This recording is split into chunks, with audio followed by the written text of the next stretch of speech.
कैसे हो? सुप्रभात। सुप्रभात टीचर। बहुत अच्छे। बाल दोस्तों, हमारा जीवन संघर्षमय है। हमारे जीवन में कठिनाइयां आती रहती हैं, लेकिन हमें उनसे घबराना नहीं चाहिए। हमें पूरे आत्मविश्वास और साहस से उनका सामना करना चाहिए, क्योंकि जीवन में सफल होने के लिए हमें साहसी, शक्तिशाली और आत्मविश्वासी बनना है। तो चलो बाल दोस्तों, आज मैं आपको ऐसी ही संघर्ष भरी एक कविता सुनाता हूं। यह कविता का नाम है तूफानों की ओर। उसके कवि हैं शिवमंगल सिंह।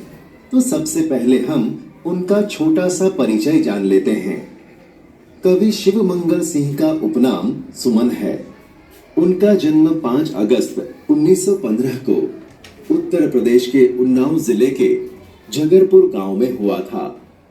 कवि शिवमंगल सिंह ने बनारस हिंदू विश्वविद्यालय से एमए और पीएचडी की पढ़ाई पूरी की।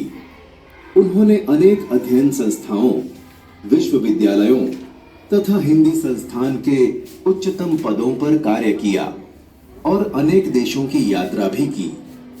उनको 1974 में मिट्टी की बारात के लिए साहित्य अकादमी तथा 1993 में भारत पुरस्कार से सम्मानित किया गया।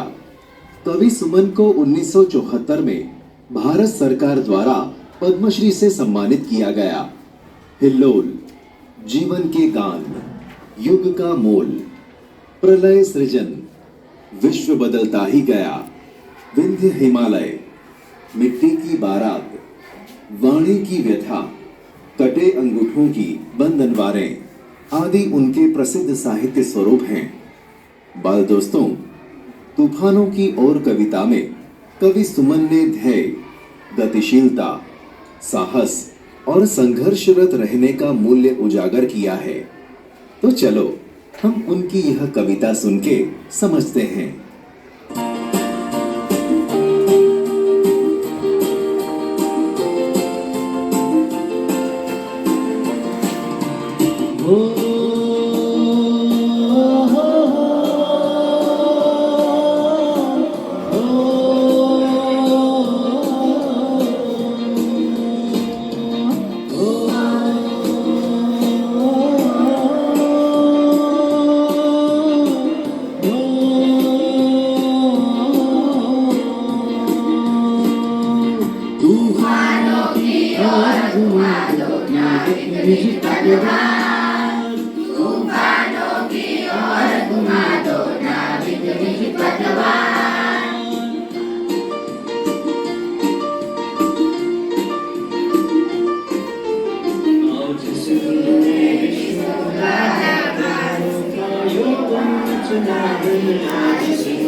पतवार